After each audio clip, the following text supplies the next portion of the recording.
Bencana longsor dan banjir menimpa Kabupaten Luwu dan sekitarnya, tepatnya pada 3 Mei 2024 lalu. Peristiwa ini menyebabkan warga kehilangan tempat tinggal bahkan hingga menelan korban jiwa. Tahukah kamu bagaimana proses terjadinya fenomena pergerakan tanah ini? Dosen Teknik Geologi Unhas Dr. Insinyur Bustan Azikin MT memberikan penjelasannya. Jadi dalam geologi pergerakan tanah itu adalah hal yang biasa ya. Jadi fenomena ini akibat dari bumi ini tidak diam ya. Dia dinamis ya, dinamis. Itu dinamis gara-gara ada namanya gaya-gaya eksogen dan gaya-gaya endogen. Gaya-gaya yang bekerja di dalam bumi dan gaya-gaya yang bekerja di permukaan bumi ya. Maka terjadilah gerakan tanah ini, pergerakan tanah ini. Tentunya fenomena ini terjadi karena adanya faktor yang menyebabkannya. Lantas tahukah kamu apa saja faktor-faktor yang menjadi penyebab terjadinya pergerakan tanah? Apakah hanya terjadi secara alamiah atau aktivitas di atas permukaan bumi turut mengambil peran dalam memicu terjadinya pergerakan tanah ini? Ya, jadi di dalam geologi ada dikenal dengan istilah pendukung terjadinya pergerakan dan ada pemicu. Pendukung itu adalah kondisi alamiah dari kondisi geologi suatu daerah. Sedangkan kalau pemicu itu adalah gaya dari luar, misalnya ada gempa bumi, ada getaran kendaraan lewat, itu bisa memicu terjadinya pergerakan tanah. Kemudian yang lain adalah aktivitas manusia yang bisa mempercepat terjadinya bencana ini gitu ya.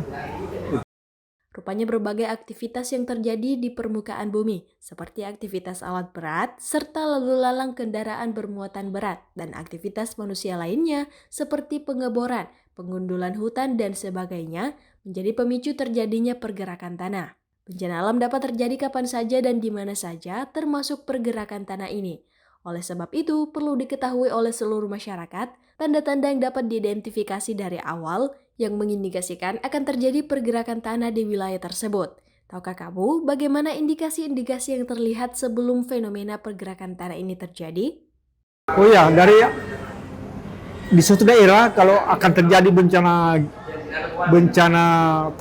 pergerakan tanah ini yang dikenal dengan istilah tanah longsor ya, bisa dilihat dari pemukiman yang ada di situ. Kalau dindingnya bergerak atau bunyi atau juga pintunya tidak bisa tertutup, itu bahwa itu sudah terjadi tanda-tanda awal. Bencana alam dapat terjadi dimanapun dan kapanpun, namun alam sebenarnya telah memberikan pertanda agar manusia lebih waspada. Termasuk tanda yang diberikan alam ialah kondisi geologis suatu daerah yang bisa dijadikan patokan bagi manusia untuk memilih mana daerah yang rawan dan mana yang aman. Lantas bagaimana dengan Sulawesi Selatan sendiri? Jadi Sulawesi Selatan ini seperti daerah lainnya juga, banyak daerah-daerah kabupaten yang rawan terhadap kejadian gerakan tanah ini atau tanah longsor ini ya. Seperti daerah-daerah utara, seperti mulai dari Endreka, Toraja Utara dan Toraja sendiri ya. Kemudian bergeser ke daerah Palopo ya, yang baru-baru ini terjadi di Palopo kan di daerah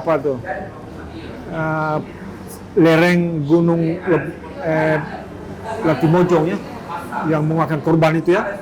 Kemudian di daerah selatan di bagian timur ya, seperti daerah Sinjai, daerah Bone, daerah Sopeng, itu semua adalah daerah-daerah yang rawan.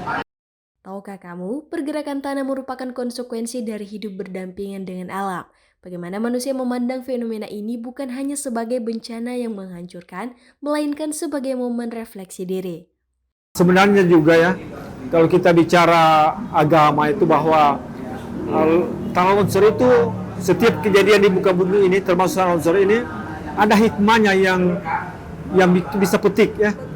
Kita harus jadi salah satu hikmahnya itu kalau kita terjadi tanah longsor di suatu daerah itu kita apa namanya dibangkitkan semangat sebagai semangat uh, empati kepada yang tertimpa itu untuk memberikan bantuan, ya, itu bantuan.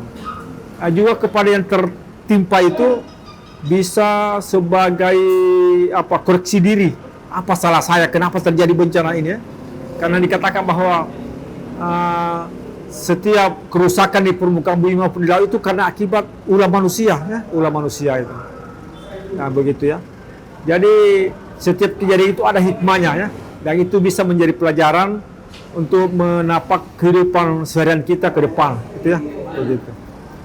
Mari jadikan peristiwa ini sebagai momen untuk refleksi diri dan mengulurkan tangan untuk membantu sesama kita yang terdampak.